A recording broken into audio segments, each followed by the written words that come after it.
Little bit of attention, this will transfer really easily. So like we just got through making a comment, I know we had one out of the room, but if you were here, if you didn't hear it, you'll catch it now. Today, we are going to look at the vertex form of a quadratic function. Right below vertex form, write standard form.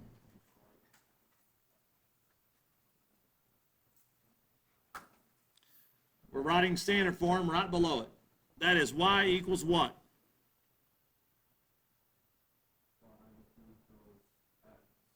A. Very good. The reason why we go ahead and remind ourselves what standard form is because A is A. Everybody say that with me. A is A. Let's try it one more time. A is A. Yeah. The A up here is the same A as right there. That's the only thing they really have in common. The A in vertex form comes directly from the leading coefficient of your quadratic term. Let's go down some of the summary right here. We were talking about this a moment ago, but there is a parent function.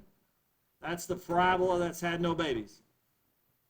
Its vertex is not shifted left or right or up or down, and it hasn't been stretched or shrunk, which is wider or skinnier. So every function has a parent function before its translations. If there's a negative sign, it reflects across the x-axis. And then with A, like we were just saying, if A is greater than 1, it's stretched. If A is between 0 and 1, it is shrunk. So you start to predict what the parabola will look like based upon A. We'll see that more in a moment.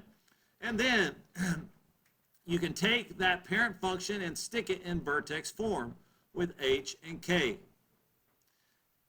Like before, notice there is a minus sign in there. What does that tell us not to do with the X? Don't, what do we say? Don't trust. There you go.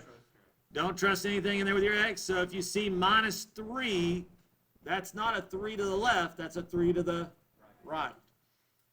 And you see that right here. Here is the origin. Here is a parabola that's been shifted horizontally with an H and vertically with a K.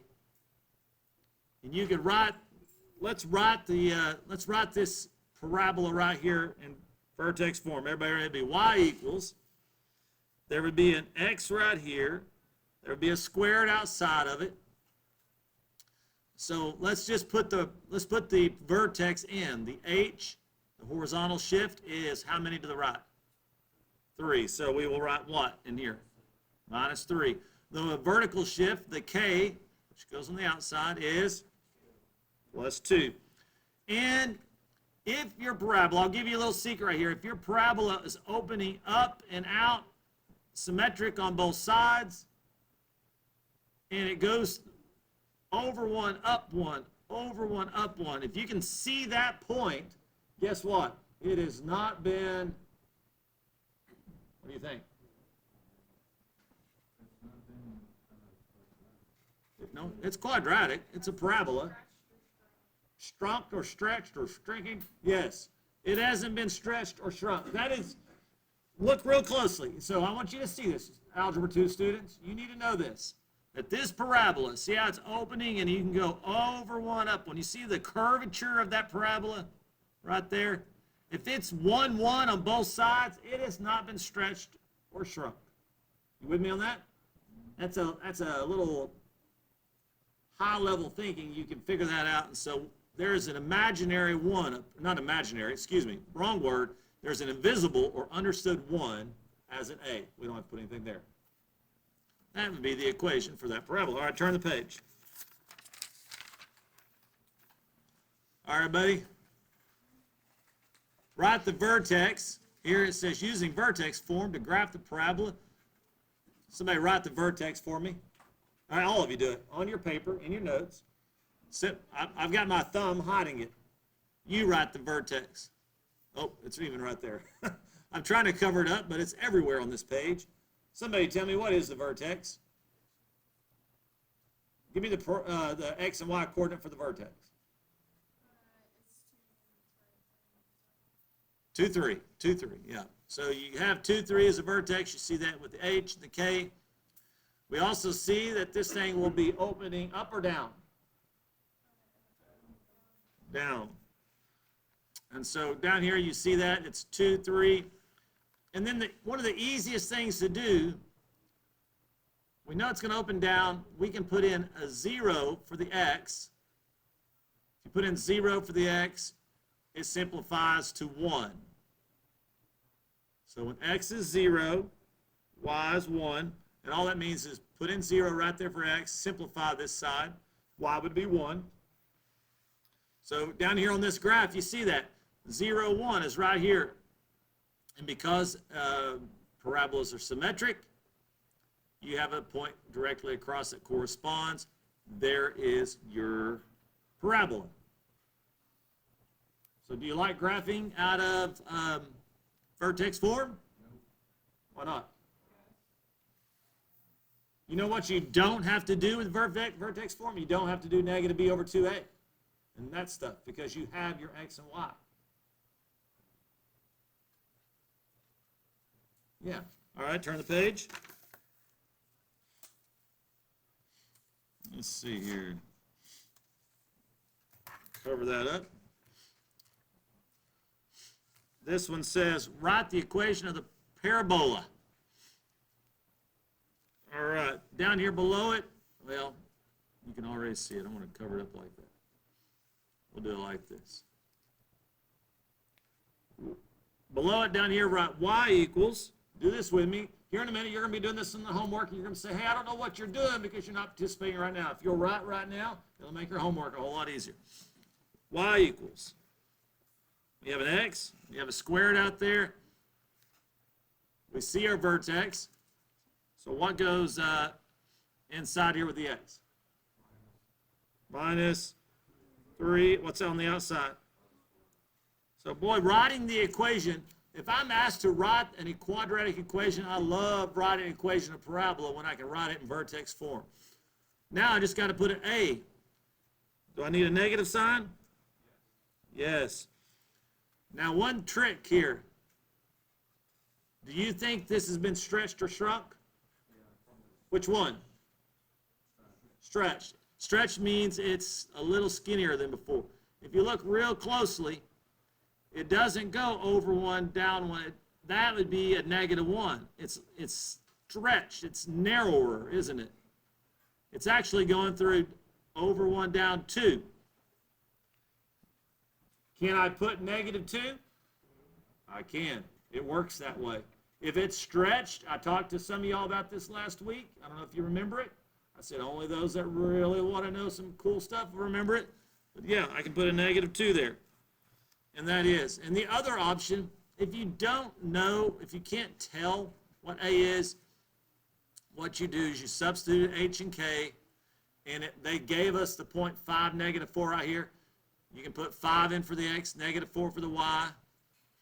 And if you look right here at this line, you substitute H, K, 5, negative 4, and that leaves an equation where what you're doing is solving for A. So that's also doable, right? But I like, man, I can just look at it until that's going to be a negative 2. Okay, turn the page.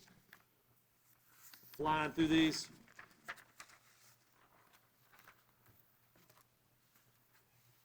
Here's one at the bottom. Let's see if we can do this together. All right, we're going to write an equation of this parabola. We're going to use vertex form. You're going to help me. Somebody in the back row, what's the first thing I would write? Y equals. Hey, good job. I gave you all the layup. Way to take the layup. Very good. Middle row, what would be the next thing I write? X in parentheses with a squared. Okay, I'll give you that. Front row, can somebody tell me from the front row what goes in here with the X?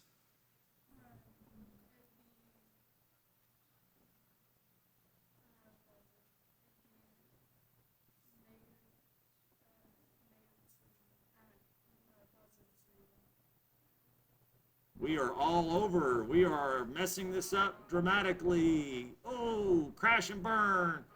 Where are we? Where are we supposed to put in with our x? Can anybody tell me what letter goes in with the x? H. H. What is the H? I mean, what does it mean? It's horizontal translation. There's the horizontal. It's shifted +1, which means left one. There we go. Now we're on. What goes outside here? Did the vertex move up too? No, the vertex is right there. There is no horizontal translation. I mean, vertical translation. So we don't have to put a K. You're not looking at that point as your vertex. You're looking at this point as the vertex. That is what is given in vertex form, the coordinates of the vertex. What about the A? What value do y'all think for A? 2. Very good. That would be the equation of that parabola in vertex form. All right, turn the page.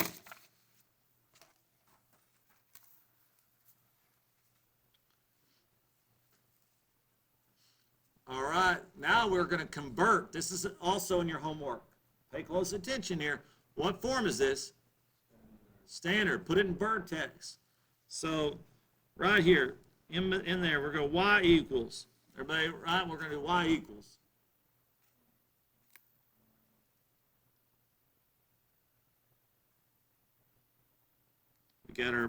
We got the skeleton right here. We're going to put an H here. We're going to put a K here. We're going to put an A here. What do I know right off just looking at the standard form? A is 2. There you go. We'll put the A is 2. A is A. The standard form doesn't give us that. Notice what they're telling you to do here. What is this? Negative B over 2A. When you do that, you get negative 2.5 and you get 5.5. The other option, I think some of you do this. Turn on your calculator.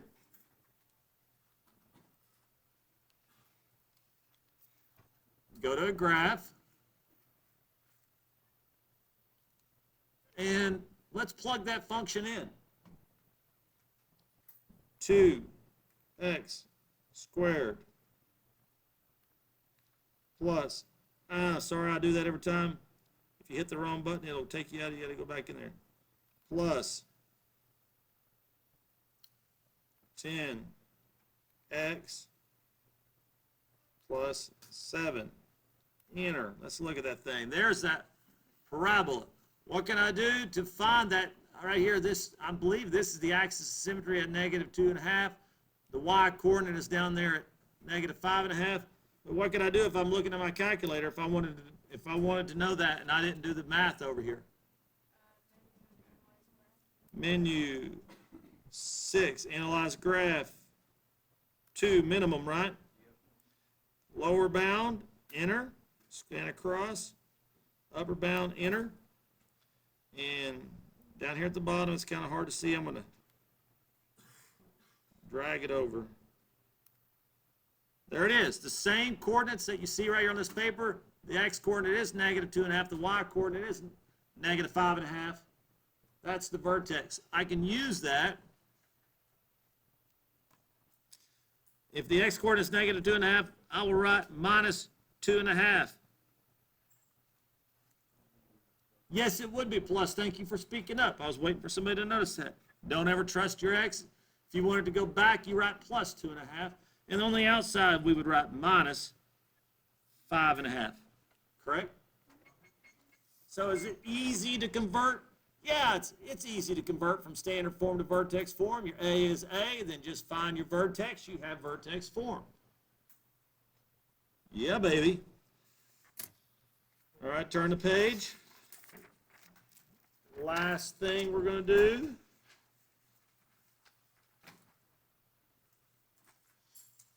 Identifying the vertex and the y-intercept of the graph of each function. Somebody tell me, what's the vertex?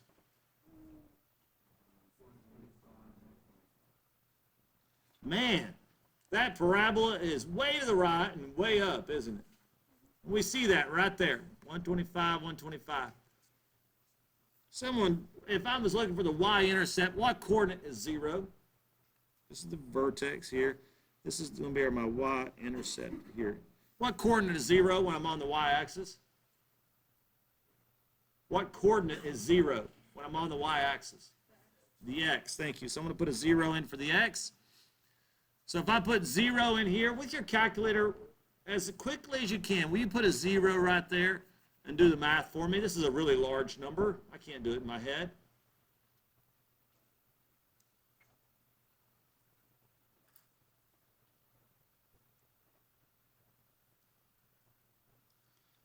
I believe, in fact, it's going to be like negative 125 squared, then add a 125.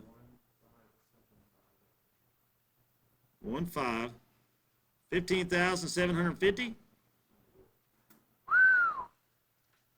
What a vertex. Straight up. No, not a vertex. Excuse me. I said that. What a y-intercept. Way up there. The vertex is 125, 125, and it will not hit the y-axis until it's at 15,750. Y-intercepts are easy. Only reason we did this, so you know, all you got to do is put a 0 in there, and you can get a y-intercept. That gives you an easy point. Okay, let's do these for homework.